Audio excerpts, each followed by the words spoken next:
Salam mehriban ağdalam hem de kanalımın mehmanları. Men çoğunki videomda şu L'Oreal'in gözlerin kurçok bilen örülüşini size görkezmekçi. Bu L'Oreal gözlerin biz öýlerimizde bize hükmünne gözünden goranmak niyeti bilen ulanyp bilýäs. Soğut hükmünne birine versegem ütüşükdat. Ne örmek üçin ona näme bize esasy Çtayda häzir men size göýük renk bilen örülüşini görkezmekçi. Şoň üçin bize esasy 4 renk gerek bolýar. Qara, açyk göýük, hemem ak renkimiz.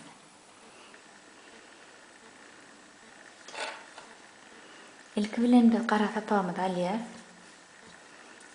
Qara sapakdan şu görnüşde halka ýasaýas. Halkaň bir tarabyny şu kiçi sapakly tarabyny çekiler ýaly edip goýýar. Ine şu halkaň içinden biz kurçogyň kömegi bilen 10 sany sütün çykarýas. Eger birinji sütünimiz çykaraly, birinji sütünimiz ýöneköý görnüşde bir halka, 2 halka, 3 halka bilen ýokary galdyrýas. Şu bizim birinji sütünimiz bolýar. Inni halkany atyp halkaly inni şu halkaň içinden 10 sany halkaly sütün çykarýar. Onu nähil edýärne görkedeýin. Aýlaýas, bir gede kurçogyň daşyndan ne halkat ýas. Inni şu halkaň içinden kurçogy salýas, sütün çykarýas. Inni ştaýda 3 halka boldy. Şu ikisinin içinden birini çykarýas. Ýene 2 boldy, ol ikiň içinden birini çykarýas. Ine 2 sany sütünimiz emele geldi. Şu görnüşde 10 sany sütün örmeli. Üçüncüýümüz.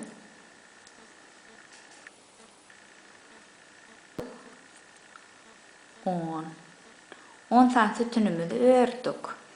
Indi şu ýanky sapagyň gysga tarabyny çekýär. Aýlaw emelegeler ýaly çekdik. Inni näme etmeli? Şu halkamyzy yapmaly biz häzir berdak halka. Ştaýdaky başlan halkamyzy ne görnýär ştaýda. Iň üstüki halkaçyň ikisini bile alýas. İçinden sapak geçirip halkany yapýas. Şeýdi men tegelegimizi gutorýas. Tapamyzy kesip aýyrsagam bolýar. Bize häzir qara sapak gerek däl. Gysgaça kesip aýraly. Şu halkaň içinden ýanky qara sapagy çykarýas.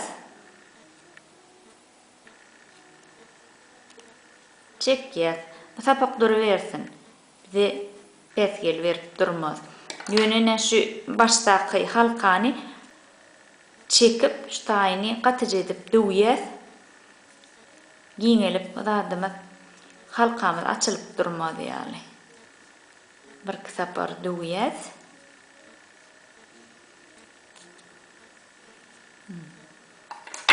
Bunu kiçeltgem bolýar. Indi qara sapak bolluk. Inni biz göýük sapak aýlamaly. Oň üçin näme edýäs? Göýük sapak alýas. Ýanky qara sapagyň gutoran ýerine ştaýda halka görnüp duranlar.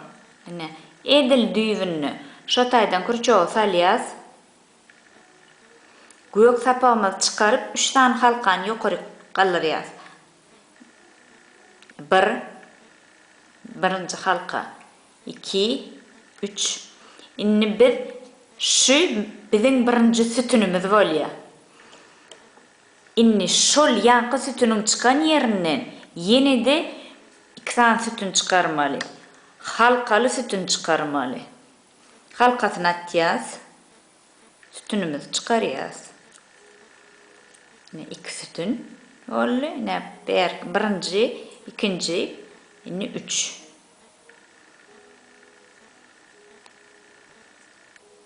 Üçüncü sütünümüz. inni ştaýda üstüne görünüp duranlar halkajyklar. Özi uğrup gider. Şunýaly 3 sany sütüniň aýlanaňyzda 10 sany emile gelmeli. Nemeşe birinji üçlük etdim. Indi ikinji üçlük. İkinji üçlük ýanky ýanyna halkadan çykarýar. Birinji, ikinji, üçüncü.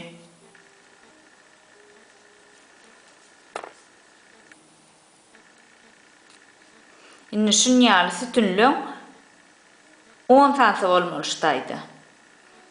Hamen şolar ýaly üçlü sütünleriň 10 sanyny ördüm. 1, 2, 3, 4, 5, 6, 7, 8, 9, 10. Indi halkamyzy ştaýdaky örlen halka bilen inson halkamyzy şu birinji örlen halka bilen birikdirýäs. Indi tapamyzy kesip aýyrýas. Gök sapak bizenli gerek gel açyk. Halkan içinden geçirýär. Şeýleligine goýsagam bolýar. İçinde duruversin, bize ziyan berip durasy ýok. Bunu aýyralyň gök sapagy. Inniki edimmiz biziň ak sapak. Inni şu ýanky sapagy kisen ýerimizde halka bardyr. Ana ştaýdan. Şo taýdan kurçow salýas. Inni bize ak sapak gerek. Agy öremizi 3 halkan ýokarlygyna gallarýas. Birinji, ikinji, üçüncü. Indi agy öremiz, ine birinji sütünimiz şu. Ine ak örlenini birini çykarýas halkadan, innik halkadan iki sütün çykarýas. Soň ýene bir sütün çykarýas, iki sütün çykarýas. Şeýle gezekleşdirip ikili, birli, ikili dolu tegelege aýlaýas. Şu 3 ýokary gallaran halkamyz biziň birinji sütünimiz bolup durýar. Inni halkany atýas. İkinji halka çykdan, ine gök ikinji halkadan sütünimiz çykarýas. Halkaly sütünimiz. Birinji sütün, ikinji halkaly sütün. 2 halkaly sütün çykardyk.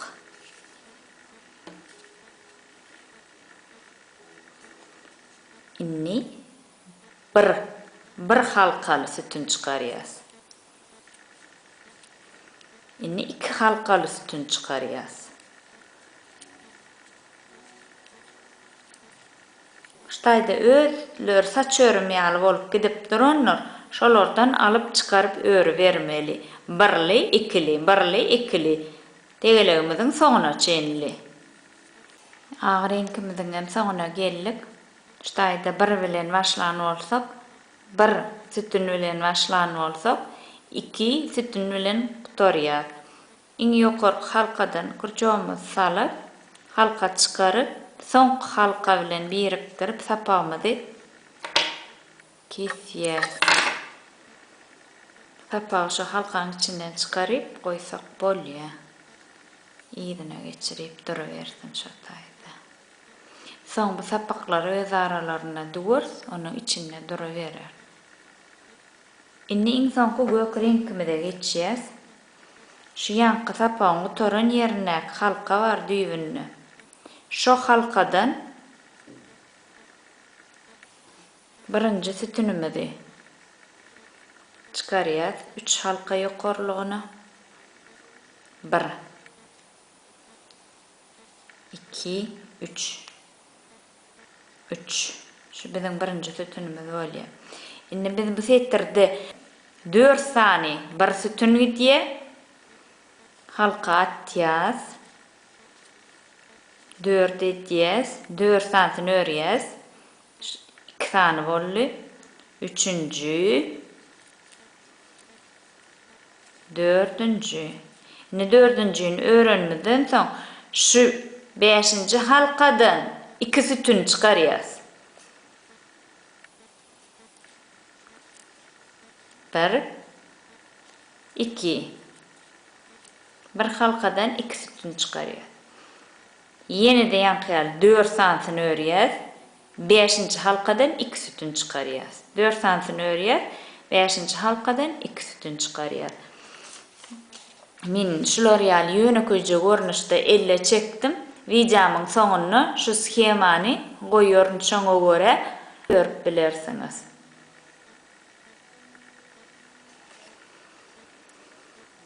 Inni 2 sütün çıkardık. Inni 4 sani 1 sütün örmeli.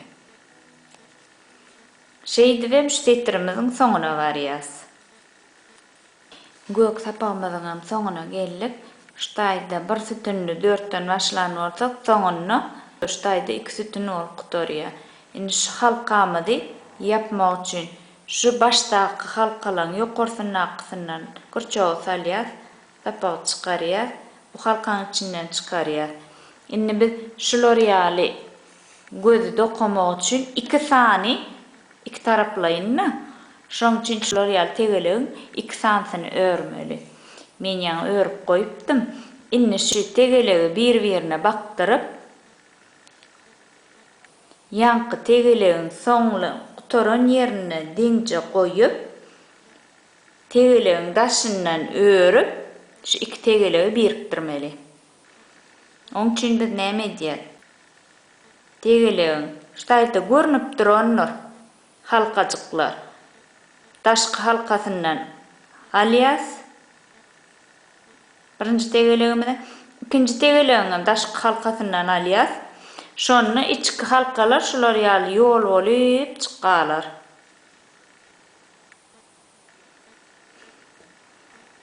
Inni kinin içinden çıkarýar. Soň ýene 2 halka emelegelde şu halkalardan hem çıkarıp ýene de etil ýankı edişimizi ýaly daşky halkadan alýar. Inniki ikinji tegeliğini daşky halkasından alýar. Kurçok bilen halka çıkarıp ýene 2 halkadan hem örýäs. Şu şekilde tegeliğimizin dolu daşyny aýlanýar. Ştaýda soňuna bir barmaklyk ýer galar ýalagy diýip soňuna çenli aýlanýar, ýapyp çykýar. Soňuna geliberdik. Pehelçe yer goýduk. Häzir tegeliğimizi çöwürer ýaly. Sapaklamadan öz aralaryna daňalyň çözülmedi ýaly.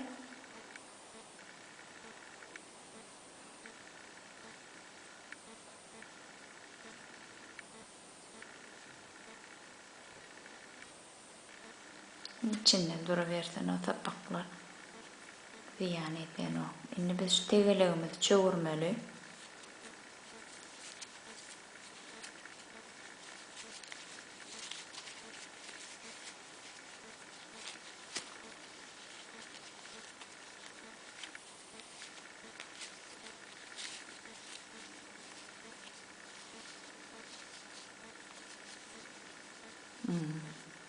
Şu L'Oreal bolle. Şimdi bunun içini sintifon bilen dolduralım. Soňra bertini daş ýüzünden öräýmeli bolýar. Häzirini ştaý sintifon bilen dolduralım.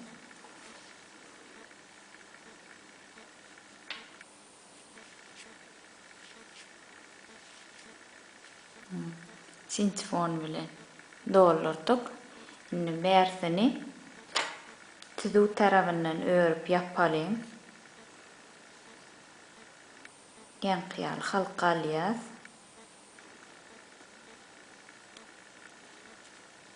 Sonra çenli örmeli.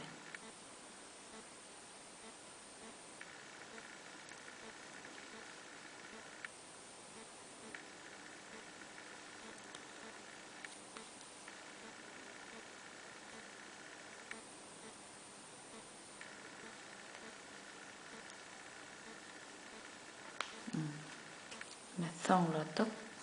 Indi ştaýda asar ýaly bagjagyny ýasalyň. Şeýle tapağymyzy özmän göni zynjir görnüşinde şalkanyň içinden çykaryp gidiberýär. 1 2 3 4 5 6 7 8 9 10 10 kiçirek boljak. 11 12 13 14 15 ettik. 15 15'ten halk ettik. Nişanştaydan verki derin düğünün.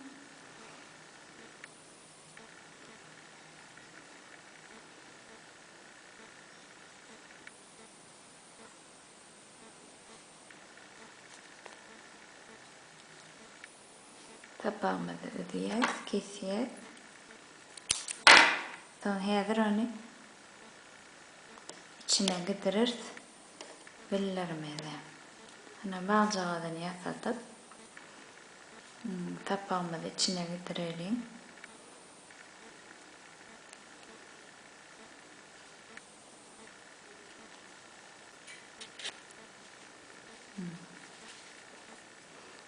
Tapağımızı taydan çıkardık. Kesik koyuversin.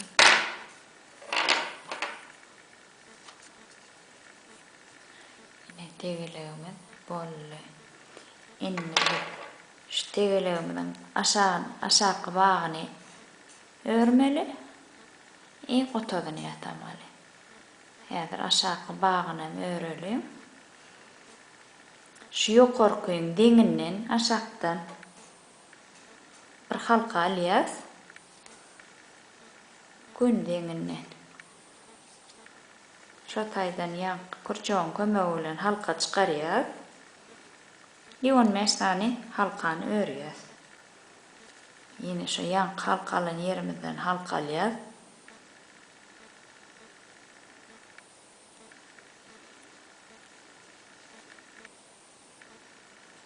Halkadan, şu alan halkamızdan halka çıkarıp yankı en son halkamız bilen biriktiriyoruz. Tapağımızı kesip ayıralım. Tapağı halkanın içinden geçiriyoruz.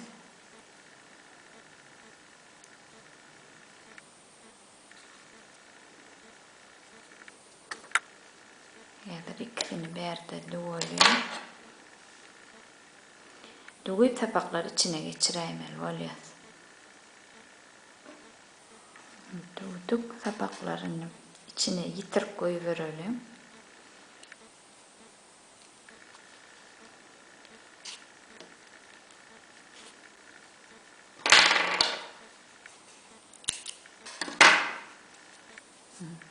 İki tarafımızdan bağı bollu.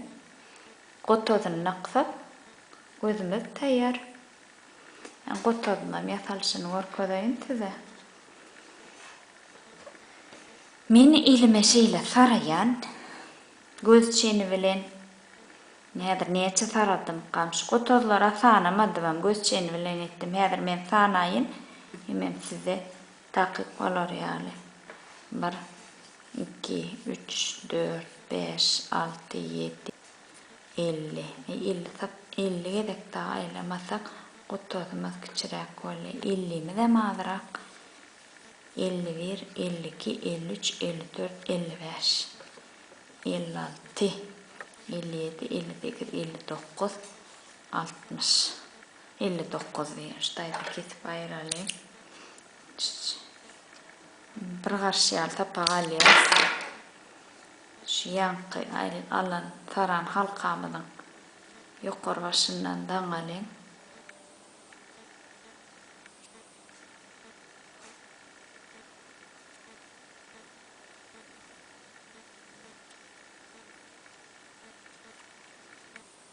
Dandık. Tapaklar dursun. İnte kesem de. Yine şun aşağı çetini keselim.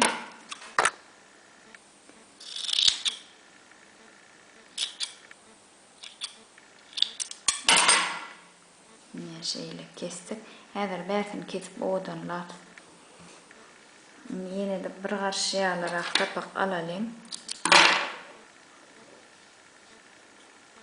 Şunu şeyle takla. Şeydip çık. Aylalim. Bir kitaplar. İdan alayım. Yankın ucu nereden? Nedir? Şeyle bir kitaplar aylalim. 1 2 3 yaz. Biraz aşağırak ben istedim molçuk.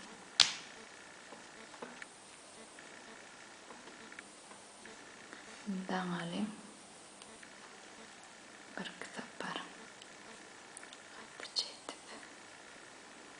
Bu tozumuzdan tayyar.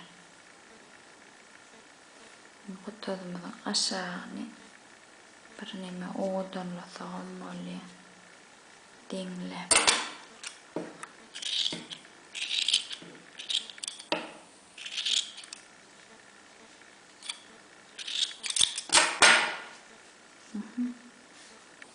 Şular yani. Şu tapağımızdan yani halkamızda bir kadar aşağı çetinle.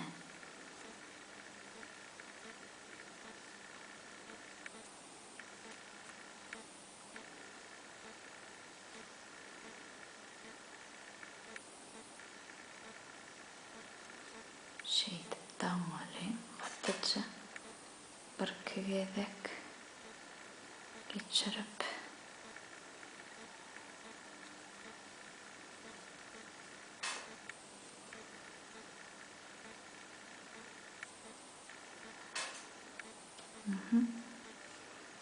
tozumuz tayyar.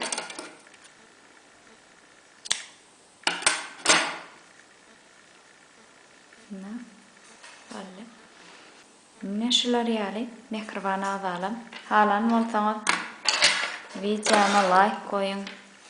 Ağda olmadık olsanız kanalıma ağda olun.